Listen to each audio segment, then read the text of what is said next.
So let's talk about migration and women's vulnerabilities in migration. For this, I want to ask you to join me in welcoming Dr. Fernando to the stage. Dr. Fernando is Senior Lecturer of the Department of Medical Humanities on the Faculty of Medicine, the University of Colombo in Sri Lanka, and she will introduce the rest of the panel. Welcome to the stage. A very good morning to all of you. Ayubowan and welcome to Sri Lanka. So thank you, Dr. Kumaraswamy, for shaking us and making us very much around this topic.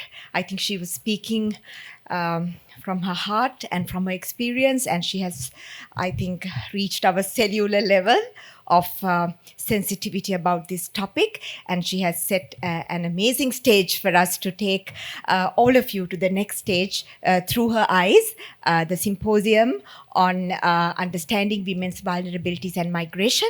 May I introduce on stage Sergio Martin, Priyali Sur, Hamza Thamsuddin, and joining us online is Paula Gill.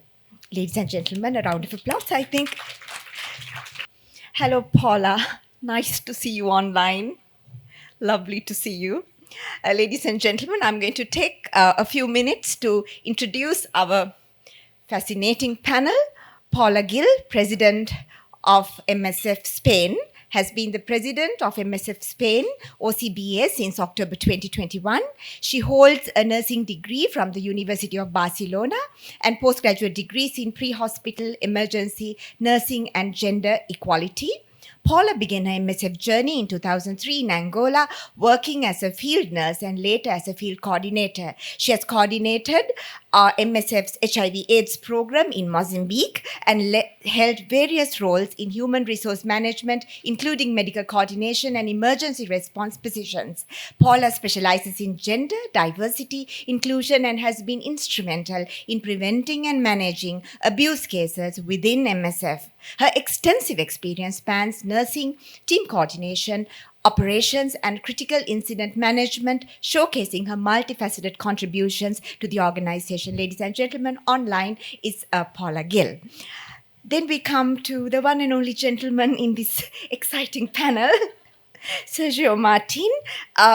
He has a career spanning over 20 years in humanitarian work across diverse global contexts. He has held several different roles within MSF, including his current position as Asia Chief of Operations for MSF. Before this, he spent 6 years at the desk of Barcelona headquarters, overseeing various portfolios within the operational department. He has extensive field experience, having managed emergencies in long-term interventions in countries such as Democratic Republic of Congo, Yemen, Angola, Central African Republic, Iraq, Sudan, Haiti, Colombia, Panama, and Mexico. In addition to his broad operational expertise, he has been working with a special focus on managing migration projects. His involvement spans regions crucial to migration issues, particularly in Africa, especially in Morocco, and Latin America, especially Mexico and Panama. There is Sergio on stage. And then I move on to wonderful Rupali Sur. She's the founder and executive director of the Azadi Project, an organization that works for women from marginalized and refugee communities. She has built and implemented programs across Europe, Africa, and South Africa, supporting more than 7,000 refugees and migrants from Afghanistan, India, Iran, Iraq, Myanmar, Niger, Syria, Ukraine, and Yemen. She was a former news anchor for CNN-IBN in India and has consulted as a social development expert for the World Bank in Washington, D.C. Her work has been published in CNN, NPR, PBS, and The Guardian, among other international media outlets. Ladies and gentlemen, last but not least, traveling from far, far away is Hafsa Thamsuddin, co-secretary general, the Asia Pacific Refugee Rights Network. They are a human rights defender and a Rohingya activist for gender equality, child marriage, LGBTQI refugees, and statelessness, with more than a decade of experience working with refugee communities, INGOs, and NGOs. They are an advisory member to the global movement of statelessness and served as an interim advisor member to the United Nations High Commissioner for Refugees Advisory Group. Their expertise includes understanding the ground realities and challenges faced by refugees, statelessness, and the LGBTQI plus communities as someone with lived experience and a passionate advocate for the power shift, inclusion, and diversity within the system. So I think it's a very exciting moment here in Colombo. A round of applause to our speakers, and we are going to go right into our symposium here today. So once again, a very warm welcome.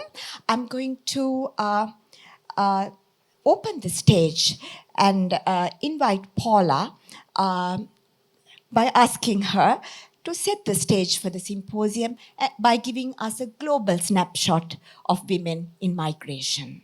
Paula, over to you. Thank you. Thank you for inviting me very early in the morning in Barcelona. I'm going to start this intervention by sharing two testimonies of displaced women. I think that too often we talk about numbers and we forget that behind each number there is an individual story that deserves to be told. Sherin gave us her testimony that was included in a report called Silent Killings that was published by MSF, Doctors Without Borders, in April this year. This report, Silent Killings, illustrates the destruction of the healthcare system and the struggle for survival in Rafah, in Gaza Strip. Draws upon medical data and the testimony of patients to demonstrate that in Rafah, conditions for survival are not in place. This is what Sherin told us. We started to hear explosions all around the school. There was thick smoke in the air and a lot of debris around us. I had been scared to leave, but one day I decided we could not stay there and we started walking. I was alone with my 3 children. The youngest one is 6 years old. We walked to Nuseirat in the middle area of Gaza Strip. It was dangerous. We heard constant explosions. We were very scared. I was especially worried for my youngest child. I was scared for them of something happening to me. I felt that at any moment I could die. I put my children in front of me so I could see them and told the oldest one, if the army kills me, you need to keep going. Just walk straight and don't turn back. When I arrived at Nuseirat, I just took a deep breath and drank water. We were so thirsty. Many people were looking for missing children. From there, we continued the journey and came to Rafah. I spent the first week just crying. I have been here now since early November. To this day, we don't know where Sherin is. No, we don't know how many more times she has had to move, nor if her children are still alive.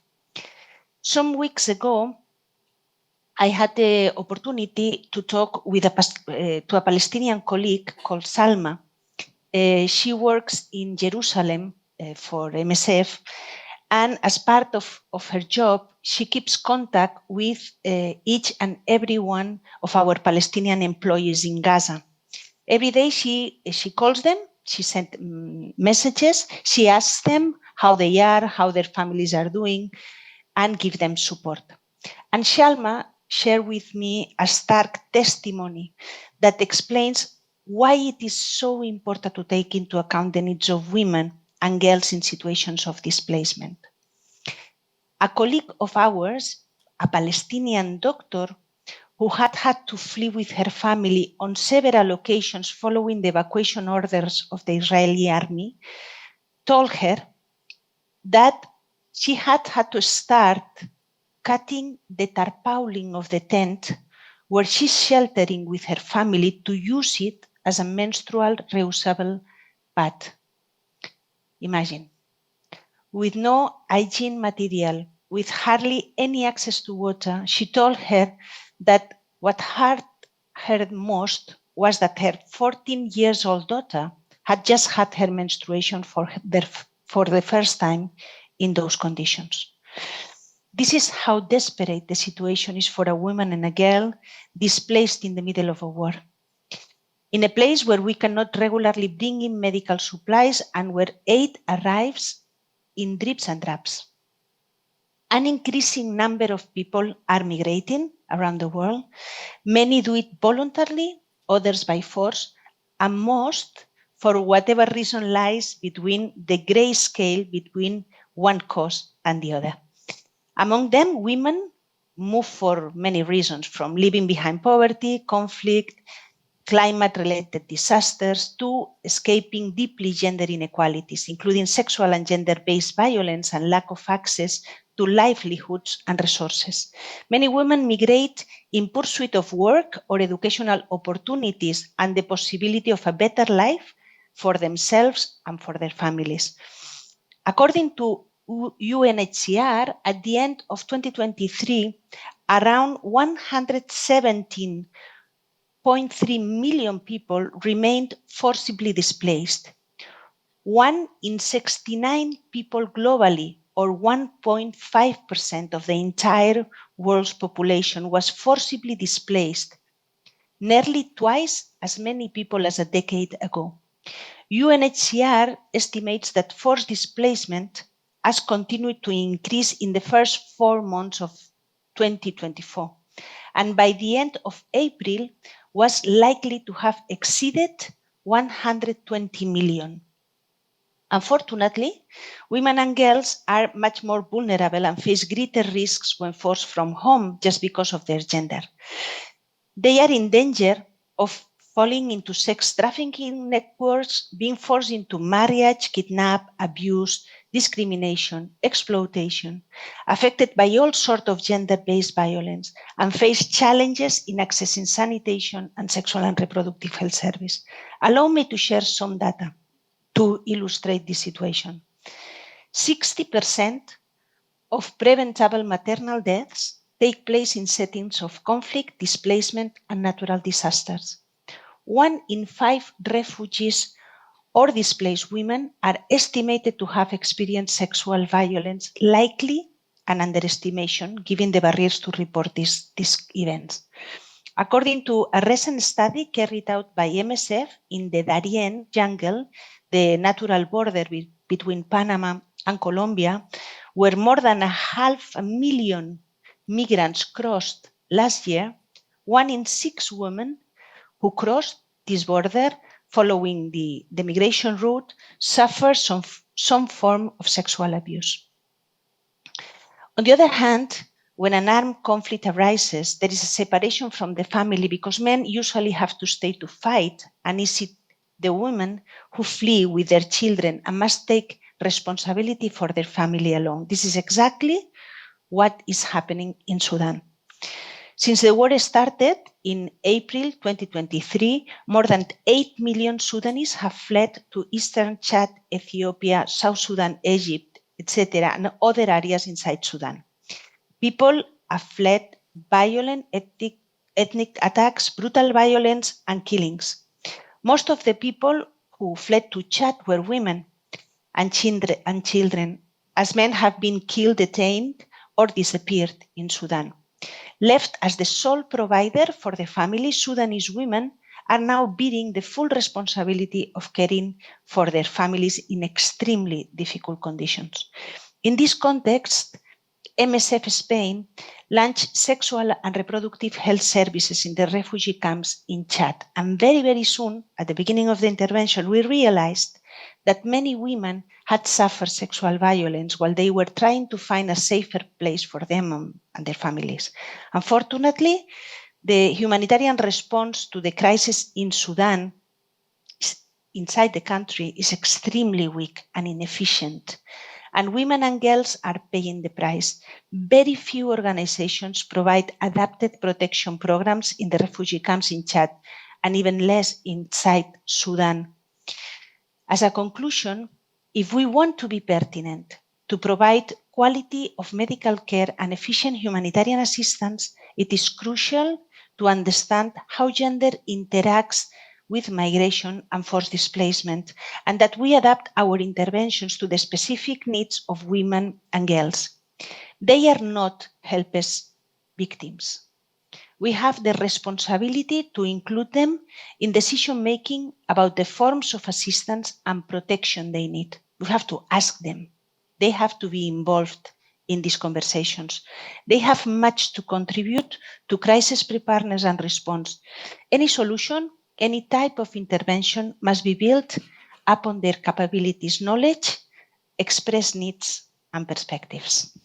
Thank you, Paula. So, Paula has highlighted some of the statistics from a global perspective about women and migration, some of the key areas in which the vulnerabilities of women and children are affecting women on migration, on their sexual health and their general safety. And she has also presented some points about how they can be included in the decision-making processes and the importance of envisioning women and children as stakeholders and not as victims. So thank you, Paula, for sharing those global insights with us here this morning. And now I move to Sergio. Sergio, Paula has given us a global perspective. What are your perspectives about women in migration from a regional point of view?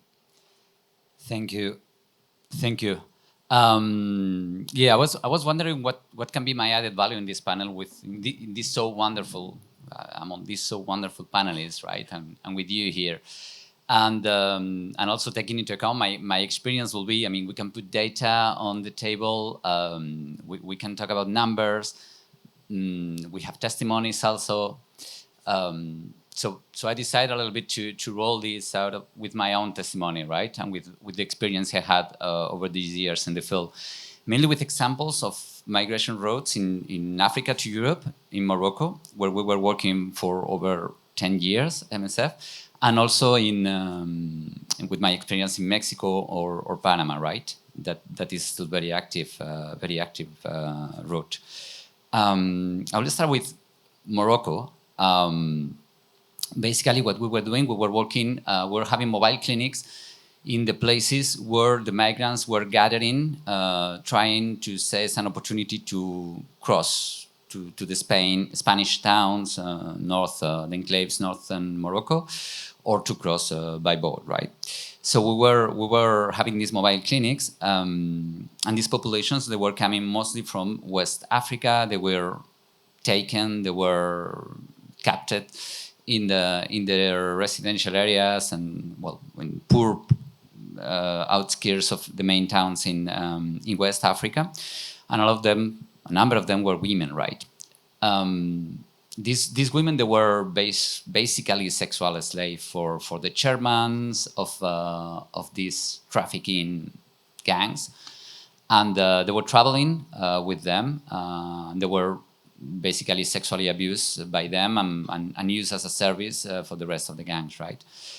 And our teams faced a dilemma there, and I remember was something that marked me, and still today I'm wondering, because we were having consultations with these women. Basically, we were treating their STDs, we were treating their health issues, and we were giving them back to the gangs, right?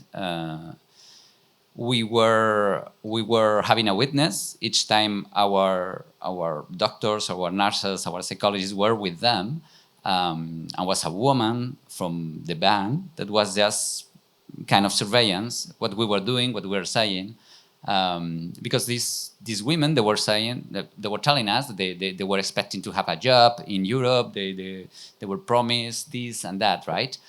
And our teams were struggling and were having hard time because, yeah, I mean, we were not able to get them out. We were providing a service to them. We were healing them, obviously, but they were kept in the network, and we were unable to take them out, right?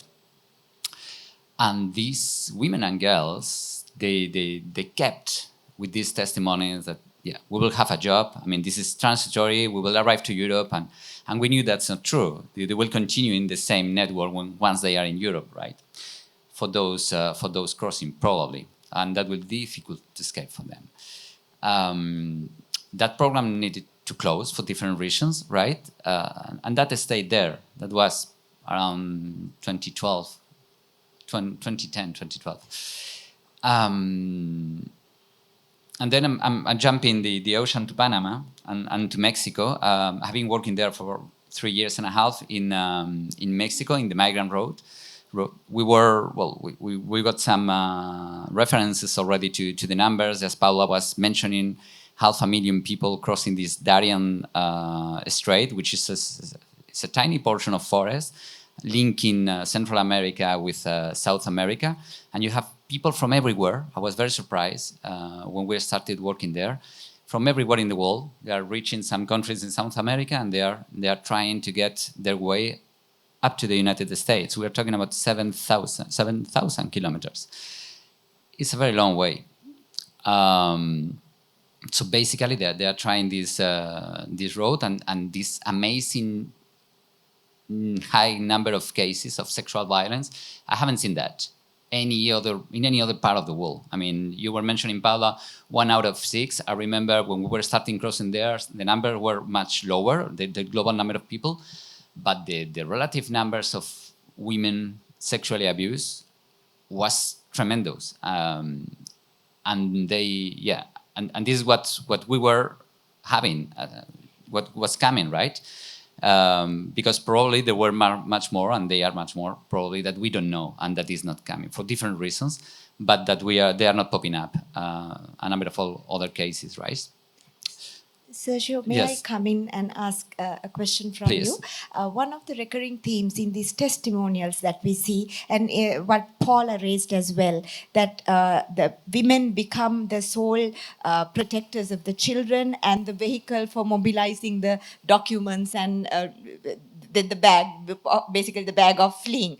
And they are often told, stay on course, don't turn back, even in the testimony that Paula narrated. So they are forced to stay on track and keep moving despite what happens to them, sexual violence or any other form of violence. Do you think this leads to underreporting because they do not stop to report, they do not stop, and therefore we cannot generate data on them, and their stories get buried along this trail? Do you think this leads to underreporting, this desperation to stay on course to freedom? I think, yes, that can be one of the reasons of this underreporting, right? The fear of denouncing what happened also, and to be, because sometimes the perpetrators are traveling with them. In many cases, we see more that in Mexico, right? So there are many different reasons. You can have cultural reasons also, family reasons, because they are not alone sometimes. So that can be one of the multiple reasons for this underreporting. That's clear. But my surprise there, or my point also, together with these high numbers, was the systematic and intentional use of sexual abuse by, in this case, the communities living in the jungle, or whoever the perpetrator was, right? But you had people intentionally, and this attack on people that are already very vulnerable, and this feeling of what's going on with humanity was very strong at that moment there, right? So all these people, all these migrants, there's 500,000 crossing there, they're joining hundreds of thousands of them in Central America that continue the trip, crossing the whole Mexico and trying to reach to the United States, right? We have been working there for many years now. We have points, attention points in different sites of this migrant route. We have also a center in Mexico City for victims of torture and ill treatment. A huge number of our patients in this center were women, were LGBTQ plus population also, that are specifically targeted. A lot of these people are fleeing, as was mentioned by Doctor in the introduction also, in these maras, in these gangs, in this local violence in Central America. And you have fathers and mothers that are sending their children to the United States before they are reaching the age for the mother to recruit him or to take her, or to recruit her sometimes too. And they're trying to either to travel with them or to go with them. So they do that. They are fleeing the violence. They are really forced to flee. There is no way around that, right? So witnessing that and discussing with these women, and we realized quickly, or I realized, and probably this was well known, and there is nothing that will stop them. Answering a little bit your question, right? They want to continue. They have been raped. I mean, having in front of you a woman, almost a girl that has been sexually abused, that is telling you, this is not my main issue. This is not my main problem. I want to reach the United States. I cannot be back. So this is part of the trip. This is fine. Having groups of women that prepare themselves for the trip, taking pills and prepare to be sexually abused. They knew they are going to be raped, and they start the journey despite all that. So what hell are they fleeing, right? That was impressing me a lot. So, and this is the point I want to highlight here, maybe with my testimony, right? I mean, we're talking about vulnerabilities on migration, but this is what I found is a lot of strength in migration and a lot of resilience in migration, right?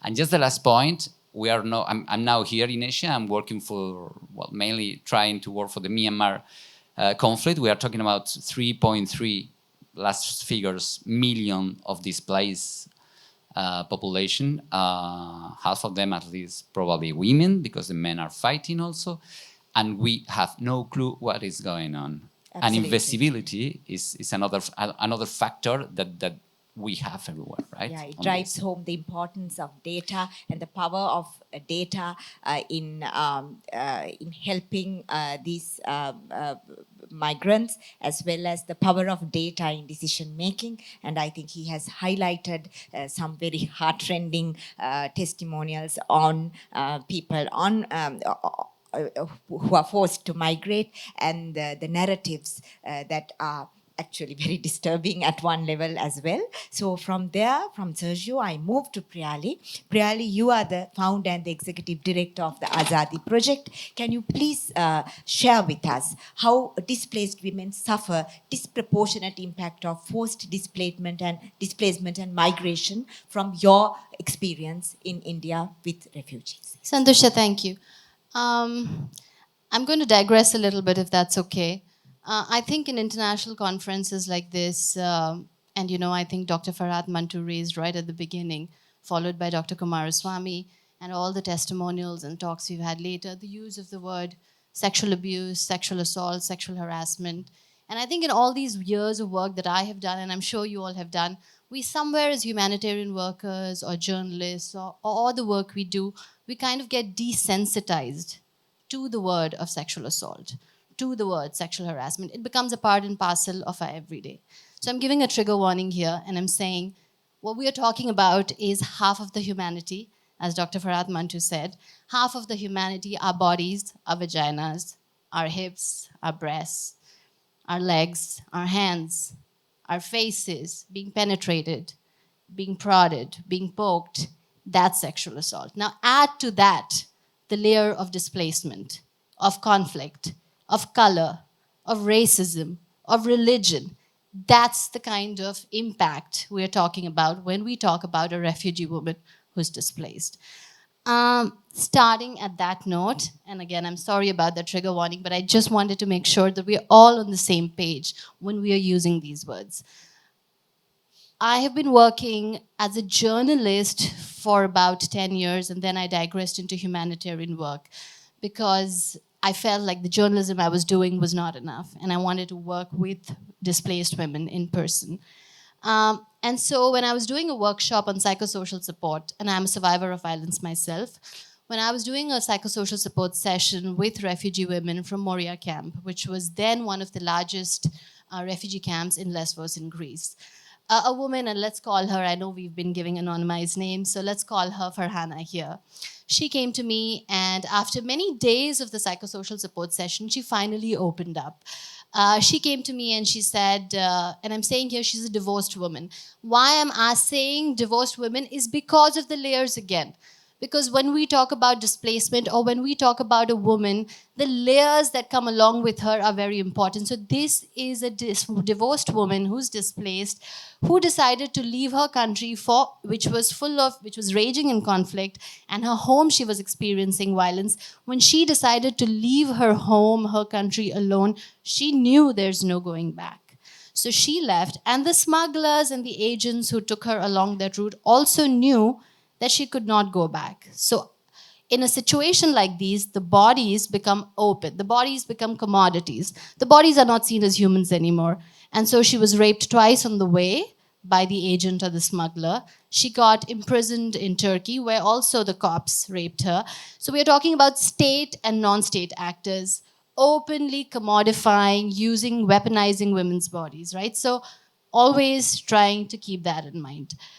It's not an isolated case that I have come across, and I'm sure you all have not come across this being an isolated case of the number of cases we've just heard today over the decades, over the years. Post my work in Europe, I moved back home to India because that's the context I understand the best, it's closest to my heart. And since then, I've been working with Rohingya refugee women. And these are the stories I've heard from Rohingya refugee women as well. We run a women's center for Rohingya refugee women in New Delhi, in a really, really hellish settlement. I have no other word to say that. And the stories we hear from women are not only of the violence they have obviously fled, but the continuing violence at home as well, right? So why I'm talking about the continuing violence at home is I know this is a conference where we are talking about the violence and the health impacts where women talk about when they are fleeing conflict. But it is also important to add that additional layer of home, because these are women who've already faced violence in their home country, violence along the journey. Where they go, they continue to face intimate partner violence. And most of the women who come to my center, even if I tell them, now I don't even tell them that go and report this because I know they will not report. Who are they going to go and report to? A police station which does not listen to them? A cop who's almost looking to detain them at the drop of a hat? Most of these women do not go and report these cases out of fear of detention. Most of the system in the country I live, and most likely in other countries as well, are accounting for filling of detention centers. And that's what happens here. And who goes into detention centers? The most vulnerable. So single women, young mothers, I have a case, I've been talking to a woman who's a young mother whose child was breastfeeding when she was arbitrarily detained. There's a young woman who was a single woman and was arbitrarily detained for 2.5 years, and in detention center because of no light, because of no good nutrition, immediately faced temporary paralysis. So while we talk about detention, we also talk about the health impact, physical health impact and mental health impact. There is a woman currently in detention who is been in detention for 12 years. And her child was 2 months old when she went into detention. Today, the child is 12 years old. I know we spoke about reproductive rights, but I also want to give another twist to the reproductive rights. Yes, reproductive rights is the decision of a woman to choose how many children she wants to have and the spacing of children. But reproductive rights is also not separating a woman from her partner and keeping her in detention for 10 years, 12 years, not giving her the right to have more children. Because that's what happens in detention centers. Women are separated from their husband for years. They are separated from their older male children for years. And they don't know when they're ever going to see, and for what? For no criminality, just for being a refugee, just for fleeing conflict, just for coming into a country which does not accept them. I'll continue to talk more, but happy to hand over.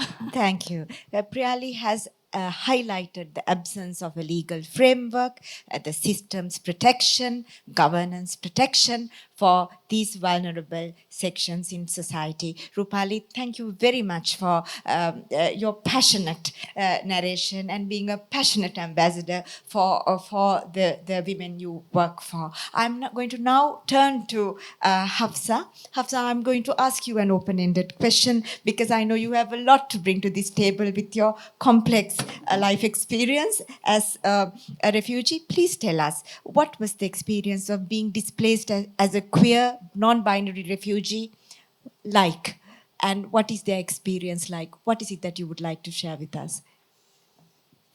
Before that, I have to thank my previous two panels, and it's very moving stories. And every time I go to the panel, I feel like, oh, if there is no live experience person, nobody will bring their story. So you two brought up a lot, so thank you. Well, to answer to your question, there's too many layers. For the countries like Myanmar, Rohingya, Afghanistan, you just being a girl, you just being born as a woman, is already there. You have a set framework for you, you know, what to become, at which age you will be learning what, and how much you will study. And on top of it, if you also happen to be born without a choice as a non-binary person, there is so many things to overcome with. The first challenge is embracing yourself as the person who you are. Is okay. It took me about 3 decades. And then when I escaped from Myanmar and then seeking asylum in Thailand. And then when I was a refugee in Malaysia for 9 years, one of the things that I realized is that I don't think there is enough appreciation of the challenges and the exclusion that people like myself well feel that they don't belong. And the service probation pitch of being that inclusive, I have never seen anything like that, you know. Even in a big organization, like, oh, you are safe, something like, you know, if you go to big NGO organization, you will see, oh, umbrella, rainbow, and then you will say, oh, you're safe, you're seen here. So that wasn't there. So it is difficult in many ways. Also, it is difficult when I was in Malaysia, because since I was a young girls, I always not very happy about, you know, women and girls are set to cook and take care of your husband and kids. Are like, no, you can be more than this. So then I was becoming very passionate about this gender equality work in Malaysia. I work in an INGO about prevention and responding to SGBB for the Rohingya and other refugees coming from different communities of Myanmar. One of the things that I realized is that when you are a woman, when you try to do that kind of things, and then telling the people, hey, look, women has equal right to access to livelihood, equal right to say, you know, blah, blah. And then people will be like, oh, who are you? Why are you saying this? It is a taboo. It is against culture and all of so many barriers, even to do what you love to do, even to advocate for the things that you are passionate about. And then, you know, also happen to be, if you are supporting another Rohingya women survivor of SGBB, and then the husband and the community male leaders will be like, where did you hide my wife? I'm gonna find you, and do all so many kind of threats. But then if you ask me, is it worth it? Yes, it is. Because when I started that job in 2011, you can hardly find another Rohingya woman doing this, advocate for SGBB and ending child marriage and equality. Now, in 2024, I visited back to Malaysia. Oh, too many Rohingya women working for their own community. So, yes, it is worth it. But also, again, for me, even choosing this work, the job that I do now, also I've been reflecting every very brilliant opening speech of the resilience of the women, is because I am a strong believer in the power of people. I do not believe that women are incapable, girls are incapable, always needing to be safe and protected. The only reason that we are seen like that is because every single rights that should be given to the girls and women has been deprived, you know. So one of the reasons that I choose this career is to be present in places like this. Look, a Rohingya displaced non-binary person can be this. And I'm not going to claim that I am the most vulnerable person. I am not. Because there are many, many thousand untold resilient stories of women and girls in different parts of the world in refugee camps. If they are given a tiny bit of opportunity like I do now, I got resettled to New Zealand 5 years ago, they will do 1,000 times more than better than me. They will not only survive and thrive for themselves, but they will do beyond for many other oppressed community themselves.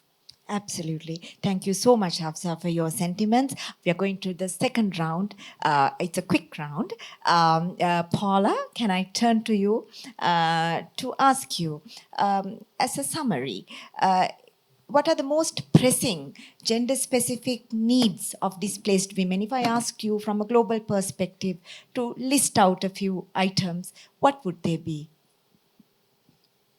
Well, I think that, as it has been said from my previous colleagues, The question of sexual violence is one of the most accurate needs, to ensure that we are providing proper medical care, and not only medical protection as well, to women and girls. But to me, there has been a sentence that has been said at the beginning of the panel that is important. In a given moment, I've heard that in places where there is a very conservative government, or where abortion is not allowed, abortion is not an option.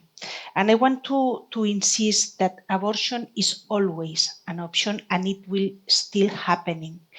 In the world, there is 73 million induced abortion every year. And that means that abortion will happen always, even if it's not allowed, even if it's not permitted. So I think that it's super important that altogether we increase the possibility for women to access sexual and reproductive health services, including abortion, even in places where it's complicated. I think that this is very, very important for all women in situation of displacement. Thank you, Paula. Governments, institutions always talk about a health policy for themselves, for the countries, for the governments, for institutions. But when you think about migration and women, is there a need for health in all policies rather than looking at a health policy for migration in isolation? Sergio, I turn to you to ask you, what are the long-term solutions for women in migration and forced migration in particular, where you try to weave in policy elements, health and protecting health in all policies? Do you think that is a long-term solution, and what can we do about it? Well, that's a difficult question, but from the point of view of who we are as MSF and what we do, I think we need to be practical and to try to find solutions to women's movement on the move problems, right? As Paula is mentioning, abortion is happening, so let's try to find a solution and to have safe abortions, right? Everywhere in the world, and we managed to do so in very difficult contexts. The people I was talking about before, including the women, they are traveling and they are crossing 8 countries. There is no solution, and it's a very difficult trip with a lot of deaths on the way for everyone, right? I think we should be based in this strength and this resilience of these women. Okay, I know it's a difficult trip. I want to be prepared. I will go, okay, we have these different points in the road. Okay, you can go here. We are providing resources at the beginning of the road. You can go here, you can go there. You have these resources. They will go. They are determined. And this is what is, they will.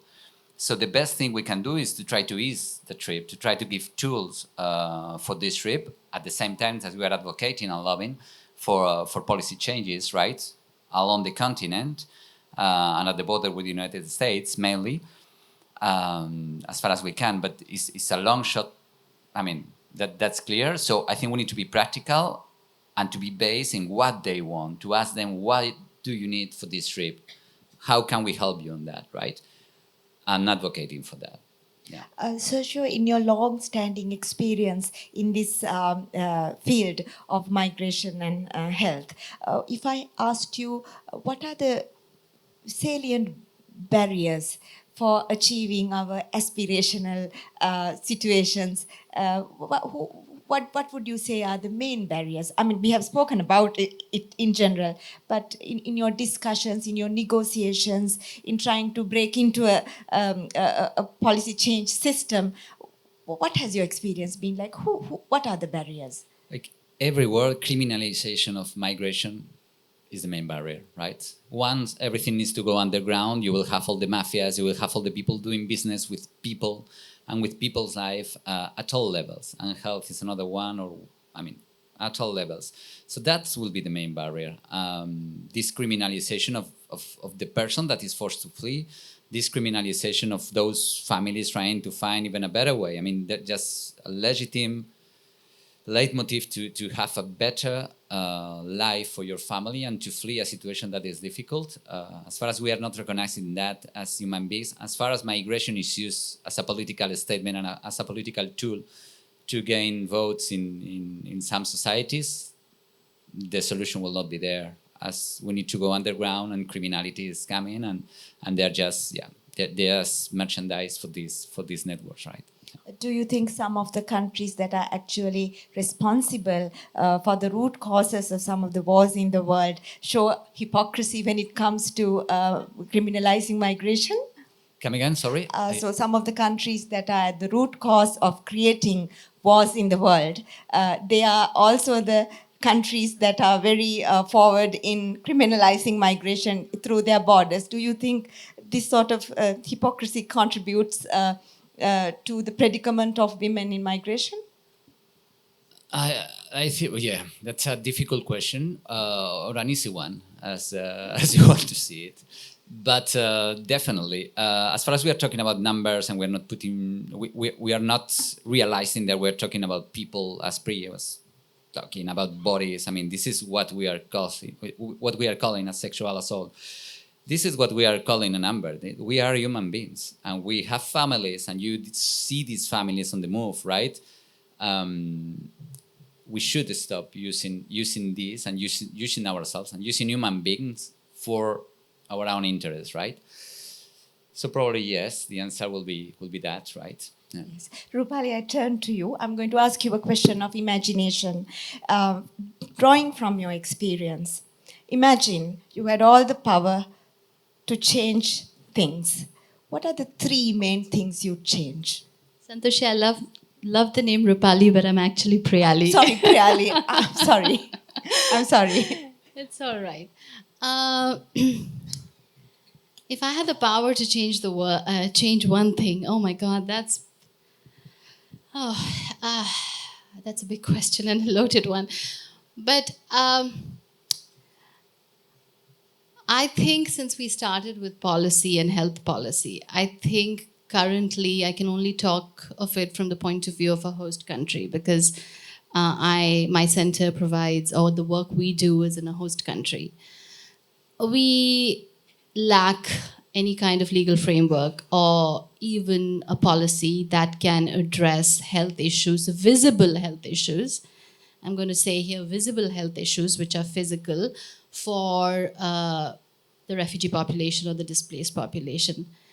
Now talk about the invisible health, and that's where I want to focus. The invisible health issues, the invisible wounds, which are the mental health wounds, which are mostly, again, women, because they have dealt with all the things that we just spoke about, which they can't vocalize. One, they can't vocalize because they can't understand it, because they have to first fend for their day-to-day survival. Are we getting water? Is there a toilet 200 meters away or 800 meters away? Do we have to go in the darkness? Will this person assault us? They can't even understand the mental health wounds that they are going through. And the mental health wounds that they are going through, we see are immense. Immense depression, suicidal attempts. We have cases of dissociative identity disorder, in other words, a multiple personality disorder. I wish I could get somebody or a group, a coalition, which could kind of work towards addressing these invisible wounds, addressing the mental health support, and making women also understand that addressing their mental health is priority. Thank you, Priyali. Hafsa, I move to you. In this panel today are four star speakers, allow me to call them stars. They have done tremendous amount of work in the area of women and migration. Can you share with us? And I think, Hafsa, you are a witness to some of the most harrowing experience, but at the same time, you must be having some wisdom on the opportunities we have to move forward and the good practices that you have seen that has actually helped women in migration. What are those things? Well, I have to tell you again, I'm not expert on global women migration issue, but I can confidently speak about Myanmar, Rohingya, and Afghanistan because in Asia Pacific Right Network, we focus on these two massive displacements. So one of the things that I have observed when I was working in Malaysia to respond to SGBB and prevention of it, prevention always take a long time. Most of the time you do responding. To respond, you need to have the women who come and tell you that I'm being abused. So the barrier that I see is that because of the very prolonged, suppressed oppression that they have lived, women are so normalized to be subjective and take it everything, oh, well, if your partner beat you, you just be patient. And then no matter what she goes, you'll be, oh, go back. So that is the first barrier. The second barrier is there is a temporary shelter for the women who are at risk. And, we then rescue the women, put them in the shelter for 2 weeks, 3 weeks, and a month. You no longer have the fund and you want, okay, now you have to become independent. We have given you support. Go work with your 4 children. Voila, tomorrow you are independent women. So to me, it doesn't make sense. This women has never had opportunity and the privilege to get access to livelihood, to get access to education. They don't know how to navigate the world around. And then we as the service provider, the women who have lived in the cycle of domestic violence, they live in the cycle before they come to us and tell us that I have been abused, because there was a lot of mental things to go through. And then we then rescue them when they are sitting with their own mental, emotional burden. Before the end of it, we're like, okay, you go be independent. It's not practical and sustainable solution. So the practical and sustainable solution is that inevitably in everything's happening around the world, we do have funding shrinking in our space. We don't have money. We cannot save all the women, I don't know how many thousands and hundreds, unfortunately, save forever. But then we also need to look at, if we want them to become independent, we need to look at a framework that will actually allow them to navigate the system, to really be empowered and ready to get away from their abusive partner. So the way how I have seen the service probation work in the past is that with 4 children, women, after a month, you are, okay, now you become independent. And then what did the women do? Go back to the abusive partner. And then what did they do? Oh, you ran away from me, now you came back. Let me show you what I can do. So we are not helping. We are actually causing more harm than good. So that needs to change. We need to look at the practical solution. So one good practice that I think is, I would like to share is that one of our member, UNSW from Australia and APRIN has been doing together this women leadership, participation and capacity building with the women refugee-led organization in Malaysia, in Thai Myanmar border, in Cox's Bazar. So the way how it works is that we have been training them, giving them the tools to understand SGB. Now at this stage, after 4 years, I was in Malaysia in May, so we are even training them to write their own proposal, to design their own project, understanding the ground reality and the needs of their own communities. How do the women then become independent? How do the women then respond?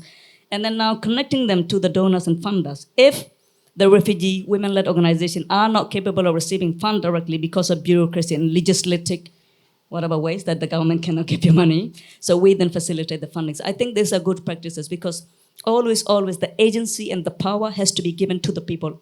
I do not believe that we know more than the people themselves what is working for them and what is best for them. So that's the good practice that we should practice. Also this, coming May, we work for refugee sector mainly, and then most of you in this room work for migration. We should not at all be separated and so solitude, like, oh, we only focus on migration, we don't talk to the people who work for refugees. So one of the things that we have been also trying to, from the perspective of APEN, is trying to understand is that what is the complementary pathway for global compact on migration and global compact on refugees? Instead of being like, oh, GCR, we don't talk. So there's something that we need to learn, a whole of society approach to end this abuse, vulnerability against women and to empower them. And because without equality of all the people across different sectionality, I don't think we're gonna have this world with, without suffering and pain. I think very strong and valid points raised by our panel and Hafsa in particular. I'm going to wrap up this session before we take questions from the audience by going to Paula. Paula, in the keynote address of Dr. Kumaraswamy, she actually gave a sort of a time series of how we have come here, from deriving from her experience and knowledge, and we got a sort of a bird's eye view of how we have got here. So focusing on the future, what's the way forward? Very quickly, what's the way forward in your opinion? Well, working for women in migration situations is not easy. And it is not basically because if in addition to providing help, if the organization decides to testify and to do advocacy, we will have to point governments, mafias, powerful people, and this has consequences for humanitarians, for organizations, but above all for women. So I think that the fundamental message is that we have to always take into account their needs and work with them to tailor our interventions, taking into account these specific needs. No, I think that it's fundamental that all humanitarian organizations include gender perspective in the way that we work, and and we collaborate with refugees, with displaced women as an active actor. No, I think that this is fundamental. Thank you, Paula. And now we're going to open the floor for questions from this panel. Any questions to our speakers and Paula online? Yes, there is. I can see a gentleman's hand go up. Yes. Yes, sir. Thank you. I'm Dr. Preeti Viraj. Thank you for the very good, insightful conversation. My question is that, okay, there is a thing called ideal, and but is also possible.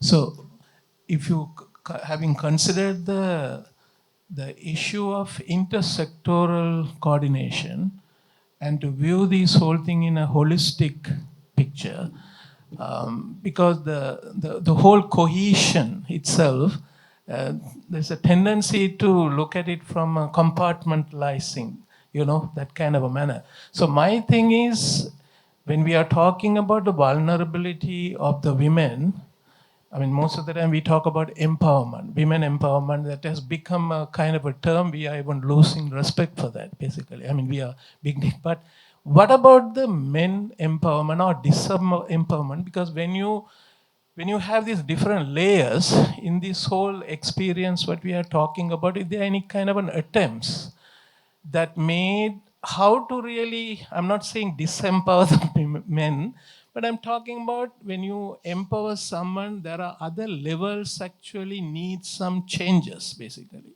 Are there any kind of best practices that are emerging while we are talking about reducing the vulnerability for the women? What about the other side of men doing something, because they have to really participate in this whole thing? Otherwise, alone, one cannot actually do that. Just a question. Thank you. Yes. I'm going to take that. Thank you for raising that. I think you raise a very, very important and valid point. I'm going to talk about this from the community perspective and let my other panelists actually speak on terms of the best practices. So in the community that we work, we did actually try and attempt and speak to the adult men who are the husbands, etc. Because the patriarchy is so deep-rooted. And I'm not talking about just the refugee community, the patriarchy is deep-rooted. In the world, patriarchy is deep-rooted. And because it is so deep-rooted and the notions have already formed, a lot of them don't even, the minute they hear it is about something where we are going to talk about what not to do with our wives or how to be, they don't come.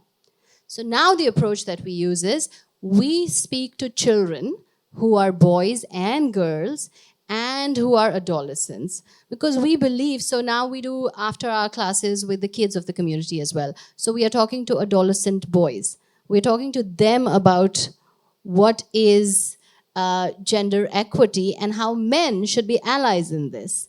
how this is not just about women and girls, it is about boys and men. And we do see the change because the boys go back and talk to their dads. And because when children start talking, that's where we kind of see that there could be some kind of change. But for the best practices, I leave it to Sergio and Hafsat. I could quickly add. So, again, going back to my SGB related work, it was so difficult at the early stage because, I can only speak the communities that I work with, maybe the men in this room are not the same. They have this assumed control and authority that they feel like, oh, if you empower women so much, what if I cannot control her? Well, huh? Why are you even worried about being controlled? The word control is itself should not exist between this marriage and partnership. So it was so difficult to do that. And it in a way give them the idea that we are taking away their power, making them feel so, I don't know, validated as men or important people. So we need to try to weave into a way that, okay, you know what? Feminism is not only about women. Feminism is about you too. We are doing this work because we also want to protect you too. Who is talking about the little boys being sexually harassed and abused? Because you assume men are superior. They will never be vulnerable. Yes, you can be vulnerable too. What if men are also being abused by their intimate partner? So we need to find a way of tricking. You know what? The definition of this itself is we're not only rescuing and saving the women, we're saving you too. You are part of us. And by getting this better, we are aiming for a better community that includes all of us, including you. That was in a way good, making men again feel very included and important. We're not taking away anything from you. You still have what you have. But these women also equally should and must have what you have. Thank you. Any other questions from the floor? I can't see the floor very well. Oh, there she is. Can someone please give the lady over here a mic?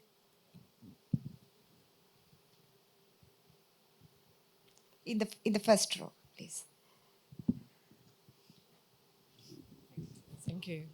Thank you very much for a really, really incredible discussion. Thank you. So I just have two quick points.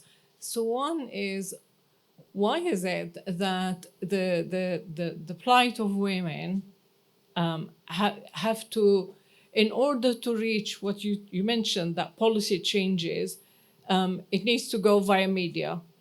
And the media is picking up things. So the plight of women in Sudan and what's happening now in Sudan is just about reaching somewhere. Somebody is kind of recognizing, oh, there's a problem there.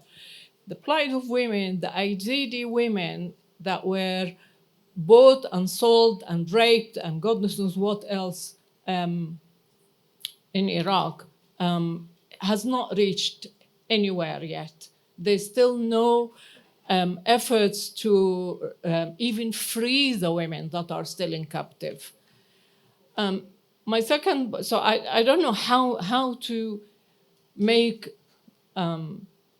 these issues about women like as important as, I don't know, an election in country X or country Y. And I mean the whole world. I don't mean just Europe or America or something. I mean the whole world. And I mean our countries for a starting point. My second issue is about the legal situation. I mean, I can't remember who mentioned that women in detention, that they suffer from the state. You said the state and non-state.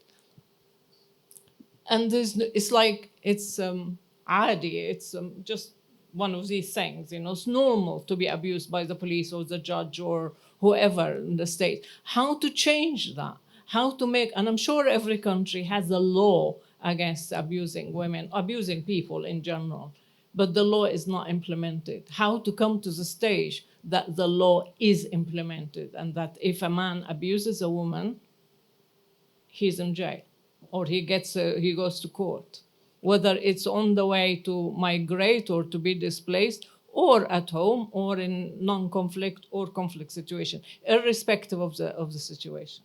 Thank you.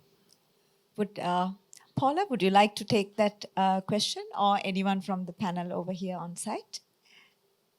Well, I think, yes, sure. Well, what you have raised is very complicated to answer. I would like to have a proper answer, no? How to change this. I think that there is a long way to go. There are a lot of organizations working, a lot of feminist organizations trying to lobby and influence in the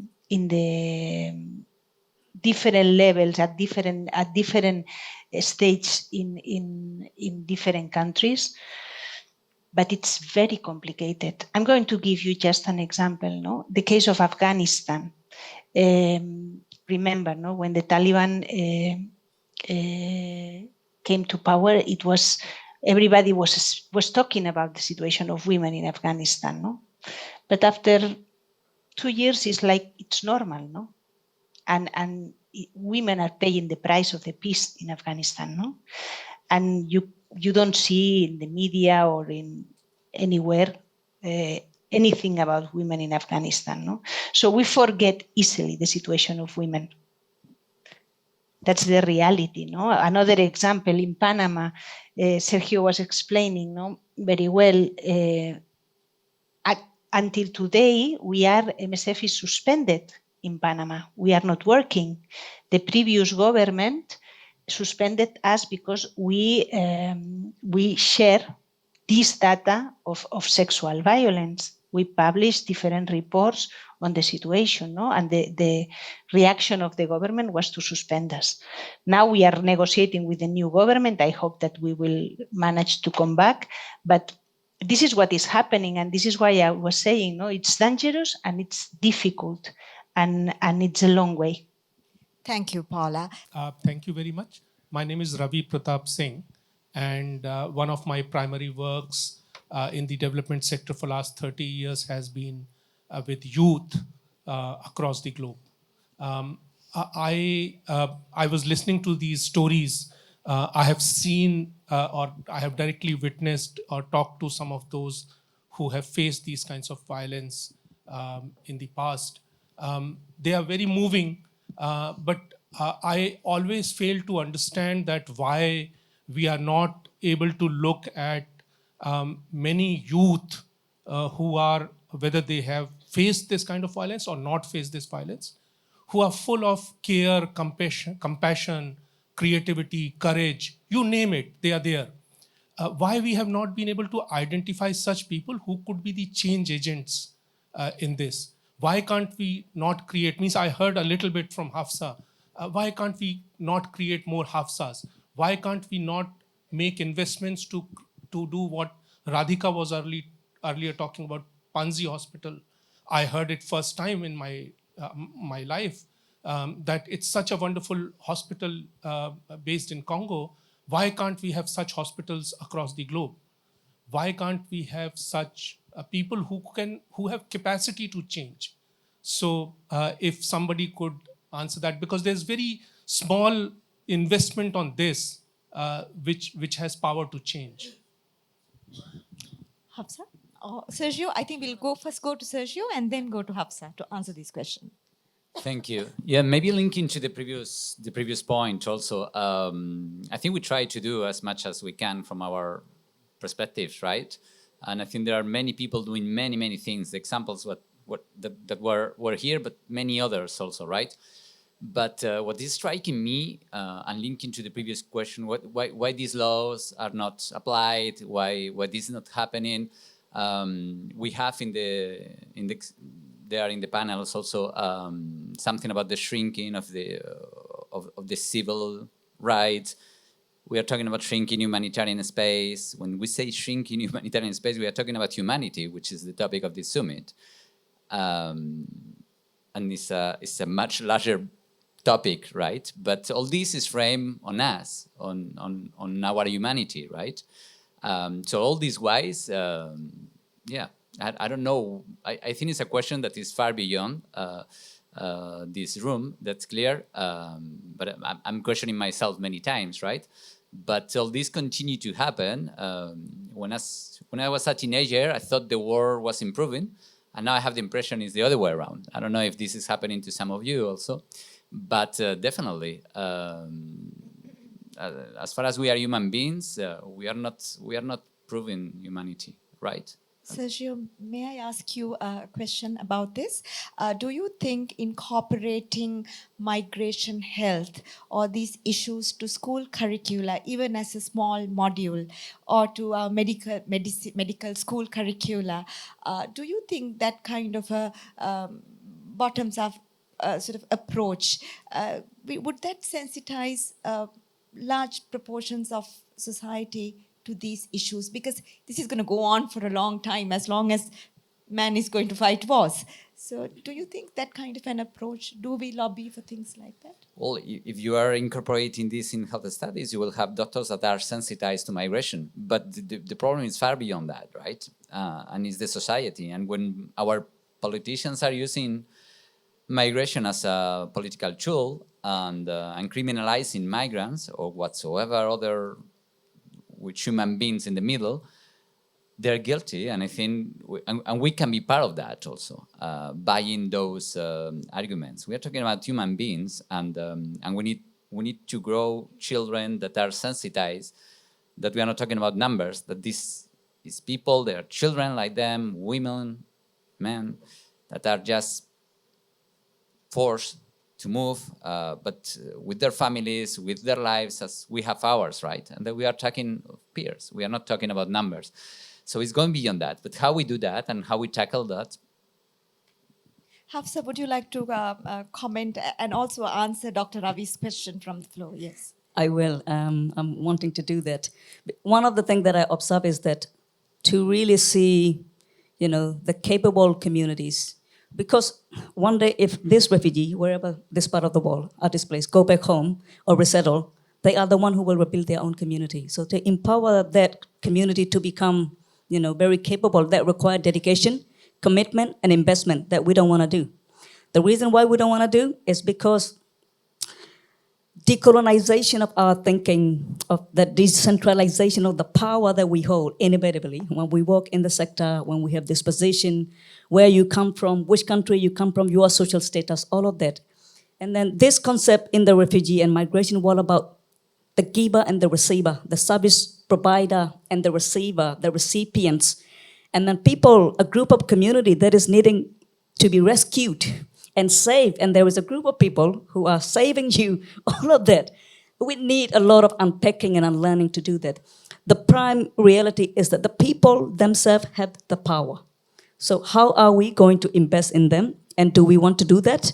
And how do we do that? With the people, for the people, by the people. How do we do that? If we do that, I truly, truly believe there will be many thousands capable people from the oppressed community themselves will be leading the cause by all of you surrounding them, supporting them. We need you too.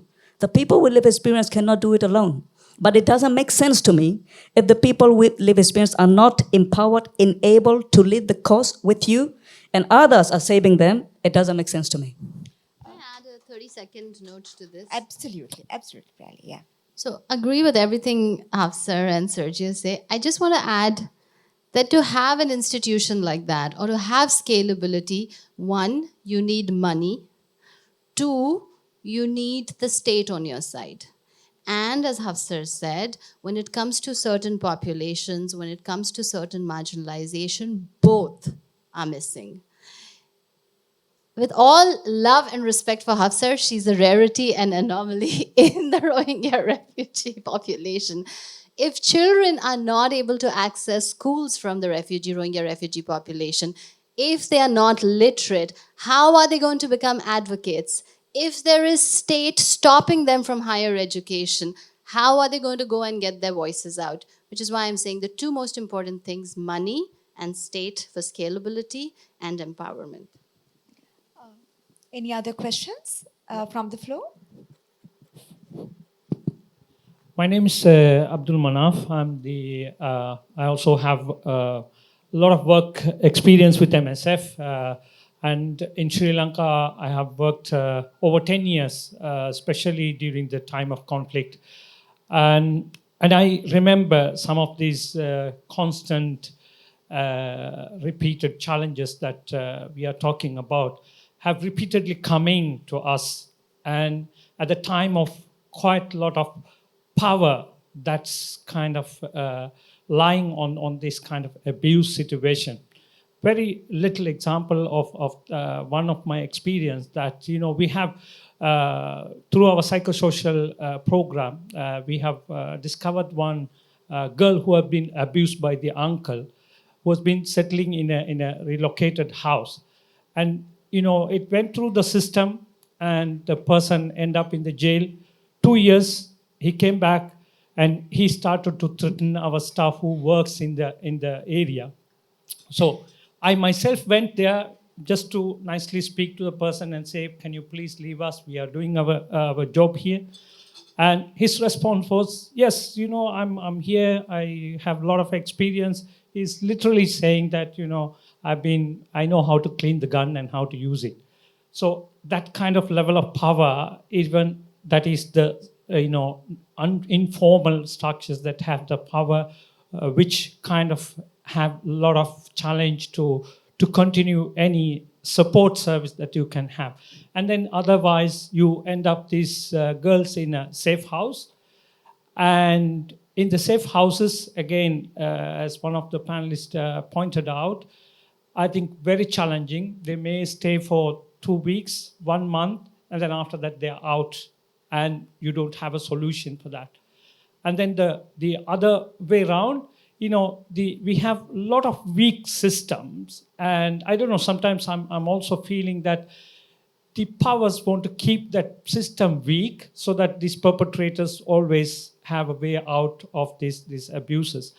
And we have probation, we have childcare authorities. I also have similar experience in Sudan and other contexts as well. But I also don't see these systems are strong enough to be able to cater for the system. One is prevention side is quite weak, but also care side is even more weaker. And that's why I think we are constantly talking and we don't have a solution that can stay sustainably for longer. And it's constantly coming, and it is, as many of us pointed out, I think it is keep on increasing, unfortunately. I think he has shared some very moving ground realities. Would one of the panelists like to respond to his comment? He raised the questions of safety for... Well, maybe, I mean, I have dozens of examples like this one where we are not able, as an organization, to provide a long-term solution, right? For different reasons, and people trapped in a system that well, I was talking about these Morocco things. Because of that, I think if there is no institutional change, that will be little to do. But we are the institutions also. This is the point. Yes, Hafsa, you would like to come in, yes.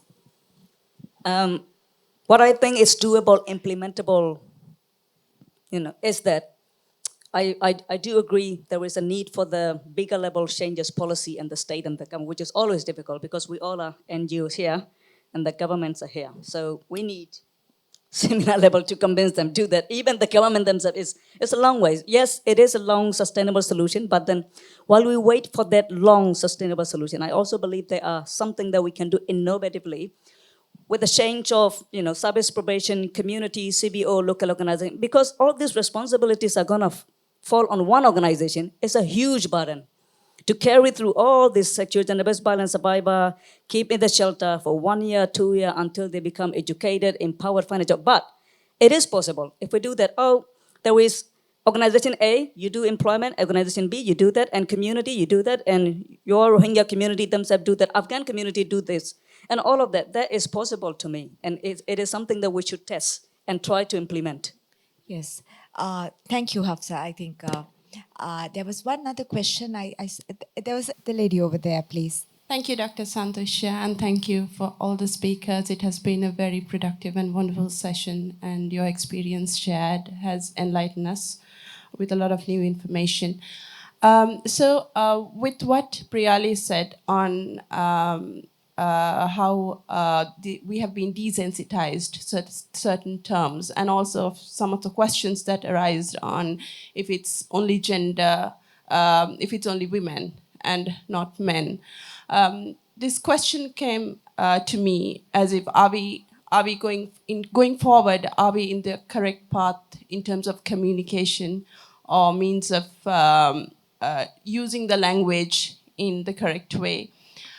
For example, maybe when we say or when we talk about women being vulnerable, the need to empower them, at the same time, maybe we are telling a young boy that a woman is, it's possible to abuse or it's possible to violate them or harass them in the same language that we say they're vulnerable, they are subjected to this, they need protection. So maybe like going forward, do you think there's a scope to increase or enhance the way we communicate this message out? Maybe like bringing in terms like people with vulnerabilities where everybody can be included instead of women with vulnerabilities would give the message in a different way. I'm sorry, I forgot to introduce myself. I'm Hasini from IOM. Thank you, Hasini. Paula, can I direct that question by Hasini? Do we need a new language for migration? Yes, I think that definitely we need a new language for migration. We need a new language for when we talk about women, when we show when we communicate about what we are doing, because we are perpetrating the gender roles and the gender inequalities. No, I think that it's fundamental. So totally agree with you. No, I said in my first intervention. No, women are not helpless victims. No, and this is the first thing that we have to change. Stop talking about victims. No, we need to talk about survivors. We need to make sure that we are showing that women are not vulnerable themselves, but they are in a situation of vulnerability, no? When they are confronted to armed conflict, to migration, etc. No, but yes, you are totally right. Thank you. I've been told there's 1 minute to go, so I'm going to take that one final question from this lady in this table, and then we're going to wrap it up. That's the final question. Hi, thank you. My name is Hila, and I thank you for your very constructive talks. In terms of what kind of change we can envision in the future and whether there should be a change in terms of the language, you know, I've been a humanitarian worker myself for almost 10 years, and I worked on migration issues in South Asia, Southeast Asia, and Europe. I have realized that our language is rather very much dictated by the politicized, aspects of migration that is dictated by the global north. So in South Asia, beside Afghanistan, Pakistan, not many countries are signatory to 1951 Geneva Convention. And yet, we see the change of terminology from, refugee to migrant. Or, for example, we see this constantly as well in Europe with Afghan women who are in a very difficult situation that need refugee status, but they're not given. So for me, the politicization of this terminology is something that needs to be looked at by organizations like MSF and the others, that we don't fall into the same trap with this competition that we're getting the funding, we need to stay in the business. There are other humanitarian organizations that are doing this, and therefore refugees can be called migrants, and migrants can be called economic migrants, and economic migrants can be called whatever, displaced population. So this is something that I think ethically, as humanitarian workers, we need to really pay attention as the kind of terminology and laws that we enforce, even though the governments don't want that. Thank you. Thank you. I think I think, very potent and thought-provoking comment over there. Ladies and gentlemen, with this, for the second time this morning, I'm going to wrap up this symposium. So thank you very much to our four wonderful speakers joining here in Colombo and Paula online. And I thank MSF for inviting us and organizing this symposium, and especially the unstoppable Anna Paula over there. So thank you very much. And we carry from here many important thoughts about criminalization, politicization, decolonization, and I think hopefully finally the humanization of this entire narrative. So we go from here with great thoughts and many other thoughts to think of. Thank you very much from all of us, and thank you.